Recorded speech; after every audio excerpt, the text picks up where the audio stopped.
Praise the lord. యేసుక్రీస్తు నామములో మీ అందరికీ వందనములు. ఈరోజు బైబిల్లోని ఒక గొప్ప కథను తెలుసుకుందాం. యేసుక్రీస్తు నమ్మకమైన సైనికుడు. ఒక పట్టణములో రోమా సైన్యములో పనిచేసే ఒక సైనిక అధికారి ఉండేవాడు. అతనికి అధికారము, సంపాదన ఉన్నప్పటికీ అతని హృదయం ఎంతో దయతో నిండినది. అతని ఇంట్లో పనిచేసే ఒక సేవకుడు అతనికి చాలా ప్రియుడు. ఒకరోజు ఆ సేవకుడు తీవ్రమైన అనారోగ్యముతో పడిపోయాడు. ఎన్నో మందులు వేసినా, వైద్యులు చూసినా అతనికి ఉపశమనం కలుగలేదు. ఈ విషయం తెలుసుకున్న ఆ సైనికుడు ఎంతో బాధపడ్డాడు.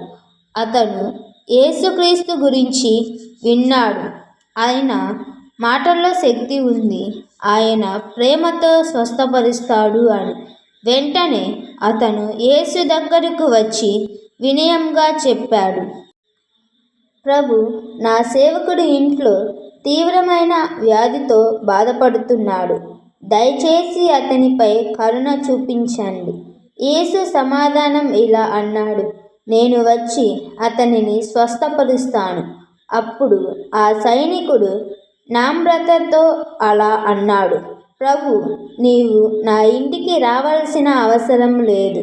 నీవు ఒక్క మాట చెప్పితే చాలు, నా సేవకుడు ఆరోగ్యవంతుడవుతాడు. నేను అధికారంలో ఉన్నవాడిని. నా మాటలకు లోబడి పనులు జరుగుతాయి. ఇలాగే నీ మాటకు శక్తి ఉంది. ఈ మాటలు విన్న యేసు ఆశ్చర్యపోయాడు.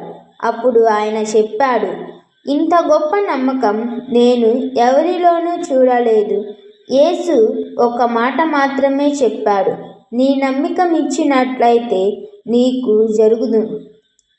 ఆ క్షణమే యేసు అక్కడికి రాకపోయినా దూరములో ఉన్న ఆ సేవకుడు పూర్తిగా స్వస్థపడ్డాడు. ఇంటికి తిరిగి వెళ్ళిన సైనికుడు అతని సేవకుడు ఆరోగ్యంగా ఉన్నాడని చూసి ఎంతో ఆనందించాడు. ఈ కథ మనకు నేర్పింది, దేవుని శక్తి దూరం అడ్డంకి కాదు.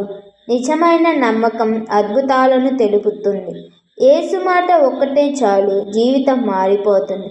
మీకు ఈ కథ నచ్చితే లైక్ చేయండి, షేర్ చేయండి. ఇంకా ఇలాంటి దేవుని వాక్య కథల కోసం మా ఛానల్ను సబ్స్క్రైబ్ చేయండి. దేవుడు మీతో ఉండునుగాక. ఆమేన్.